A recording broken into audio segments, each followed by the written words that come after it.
Hey, just like the title said, we're going to try to see if barrel cylinder gap is going to affect velocity. But we're also going to see how this really crazy 357 Magnum ammo is going to compare against a Barnes Vortex 140 grain XPB.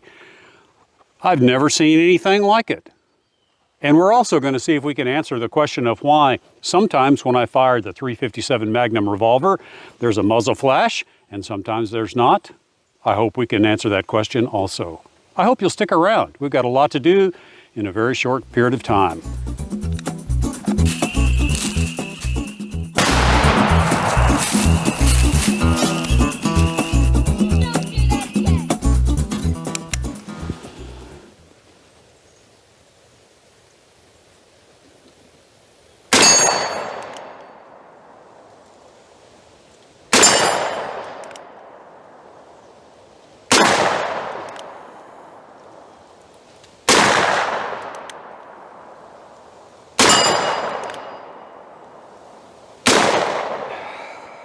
Hi, George here, and welcome to Tales from Target Suite, where I'll share my perspective on guns and shooting, and we'll have an adventure or two that will make even a grown man smile.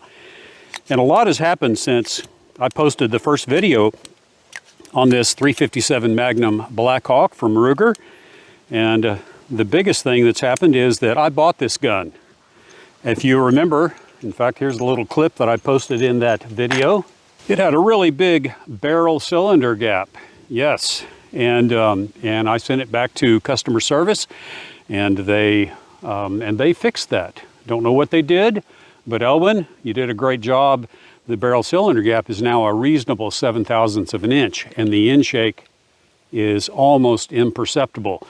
So thanks to Ruger customer service as always. And as I said in the other video, I really like this gun, and so I bought it from Ruger. We did beg the question in that video whether or not a large barrel cylinder gap like 15/1000ths has an impact on velocity. And so there's the original ammo that we shot. Thank you, Ken. Your gift keeps on giving. And here's the original report from the lab radar, which you can see is in the background back there, ready to go to work. And so we're going to shoot 3 rounds this time through my Ruger Blackhawk 357 Magnum and see how they compare to the velocities right here and see if we have gained or lost any velocity with the new 7/1000ths barrel cylinder gap. But one thing that we'll have to consider when we look at that data is that today is a very mild day. It's probably in the low 80s, and when I filmed that video, it was probably around 100 degrees. And so perhaps with this Independence ammo, thank you again, Ken, perhaps with this Independence ammo, temperature makes a difference. We don't know what powder they used and how sensitive these rounds would be to a velocity change between 100 degrees and we'll say 80 degrees. But we're going to find out. And let me shoot another 6 rounds because I was pitiful here on these. All right, let's see if I can't do better this time.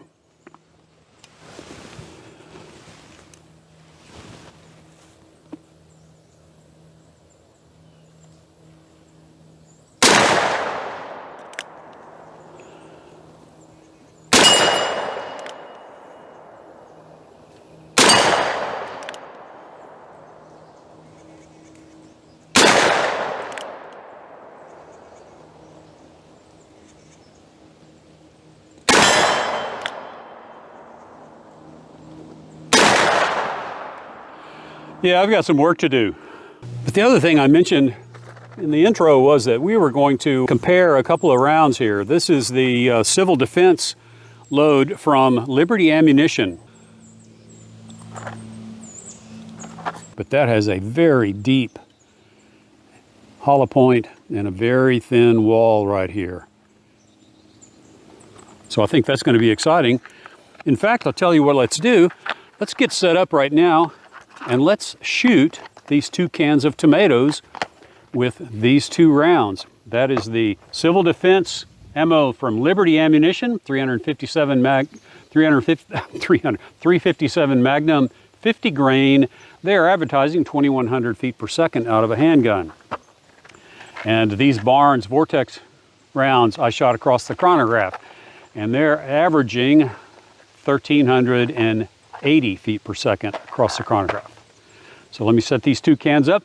We'll shoot them and see what kind of reaction we get. Okay, here's the Liberty round of the Liberty Civil Defense 50 grain monolithic bullet. So I've loaded 2 rounds because the first round I'm going to shoot into steel just to make sure that I can hit that can at about 15 feet.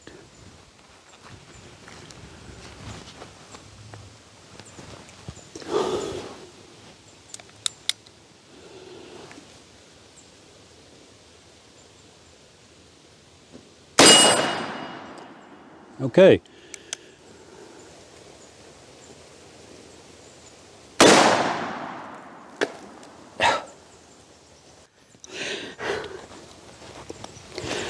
All right, let's get the Barnes loaded and do the same thing.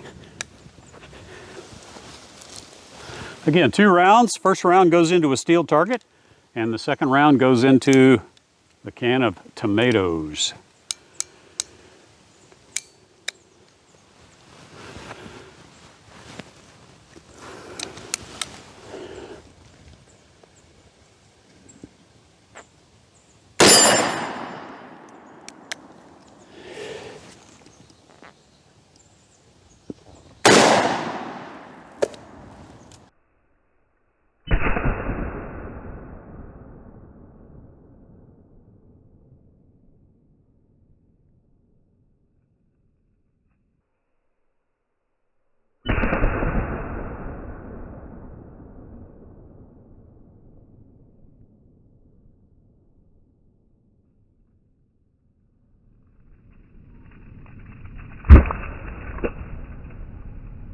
Okay, so there's the entrance to the Barnes bullet. Kind of shot low and it blew out the back pretty good.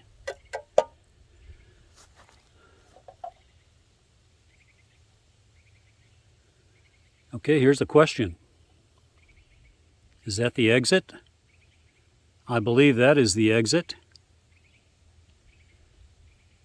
And I believe it blew out the front. But yes, there it is right there. There's the entrance.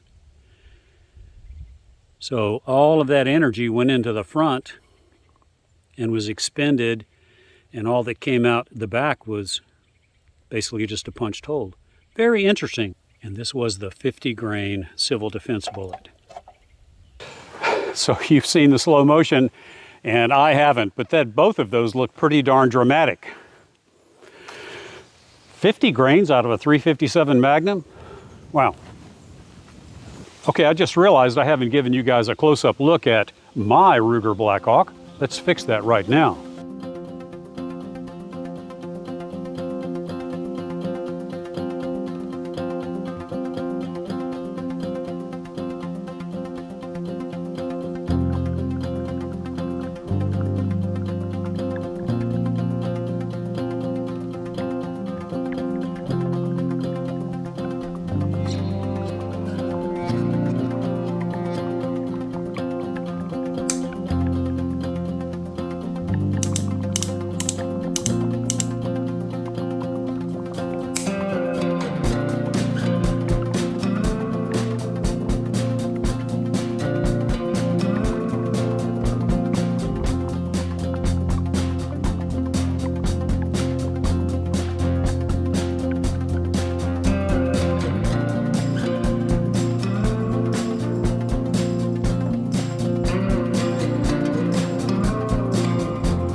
A lot of you guys commented in my last video with this guy that that sometimes I was getting a muzzle flash and sometimes the camera was not capturing it, and so there was speculation that my rounds were inconsistent.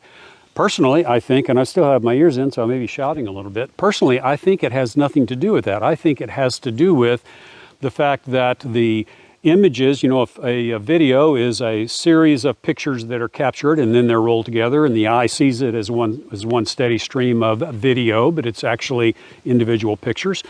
And so I think the frame rate that those pictures are taken, how many pictures per second, will have an impact on how likely we are to see the flash. I speculate that the flash is very brief, way shorter than 1/30th of a second, maybe even way shorter than 1/500th of a second. But we'll see if we can prove that.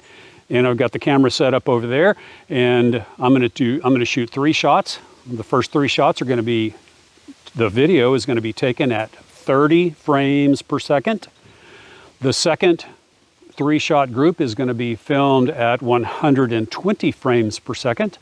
And the third 3-shot group is going to be filmed at 480 frames per second. So let's see if we can capture any of the muzzle flash. And if we can, let's see if we can capture more of them at the higher frame rate. Okay, 3 shots at 30 frames per second.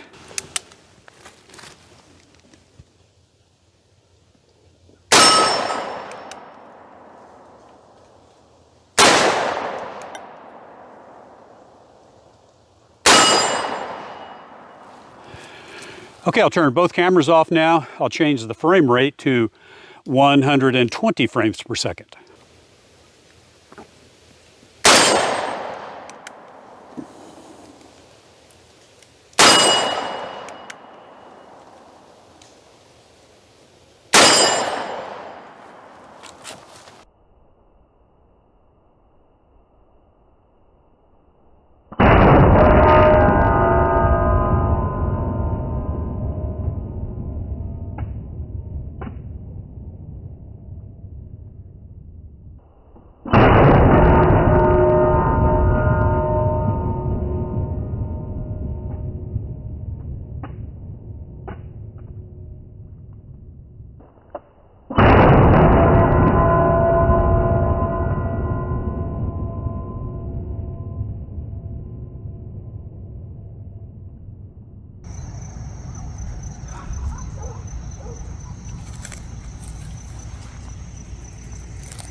Well, what did we learn in today's video?